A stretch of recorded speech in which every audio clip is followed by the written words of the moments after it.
ফিলিস্তিনের গাজা সিটিতে নতুন করে আগ্রাসন চালাচ্ছে ইসরায়েল। এরই মধ্যে উপত্যকাটিতে জাতিগত নিধন অভিযান চালাচ্ছে তেল আবিব, যা নাড়া দিয়েছে পুরো বিশ্বকে।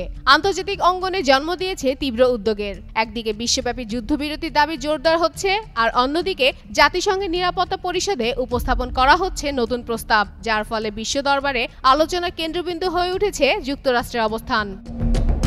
স্থানীয় সময় বৃহস্পতিবার নিউ ইয়র্কে জাতিসংঘের নিরাপত্তা পরিষদের সদর দপ্তরে অনুষ্ঠিত হতে যাচ্ছে এই ইস্যুতে গুরুত্বপূর্ণ ভোটের আয়োজন। গাজায় অবিলম্বে যুদ্ধবিরতি, ত্রাণ সরবরাহের পথ খুলে দেওয়া এবং জিম্মিদের মুক্তির আহ্বান জানানো হচ্ছে এই প্রস্তাবে। পরিষদের অস্থায়ী 10 সদস্য এই প্রস্তাবটি সামনে এনেছে। আগের প্রস্তাবে কেবল মানবিক সহায়তার উপর জোর দেওয়া হলেও এবার তাতে স্থায়ী ও নিঃশর্ত যুদ্ধবিরতির বিষয়টি স্পষ্টভাবে যোগ হয়েছে।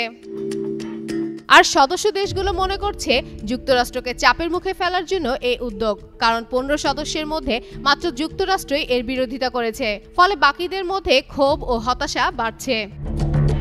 জাতিসংঘের একটি তদন্ত কমিশন ইতিমধ্যে গাজা ইসরায়েলের বিরুদ্ধে গণহত্যার অভিযোগ তুলেছে। এই অবস্থায় নিরাপত্তা পরিষদের ভেতরে ও বাইরে নতুন করে তীব্র বিতর্ক শুরু হয়েছে। এরই মধ্যে গত সপ্তাহে সাধারণ পরিষদে স্বাধীন ফিলিস্তিনি রাষ্ট্র প্রতিষ্ঠার প্রস্তাব বিপুল সংখ্যাগরিষ্ঠতায় পাশ হয়।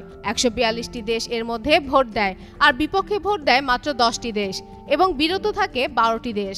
যদিও এই প্রস্তাবটি উপস্থাপন করেছিল ফ্রান্স ও সৌদি আরব। প্রসঙ্গত, যুক্তরাষ্ট্রে এর আগেও একাধিকবার গাজা সংক্রান্ত প্রস্তাব আটকে দিয়েছে। এখন নতুন প্রস্তাবে ভোটের ফলাফল ও যুক্তরাষ্ট্রের অবস্থান নিয়ে সবার নজর নিউ ইয়র্কের নিরাপত্তা পরিষদের দিকে। ফাতেমা ফাতেহ জান, যুগান্তর নিউজ।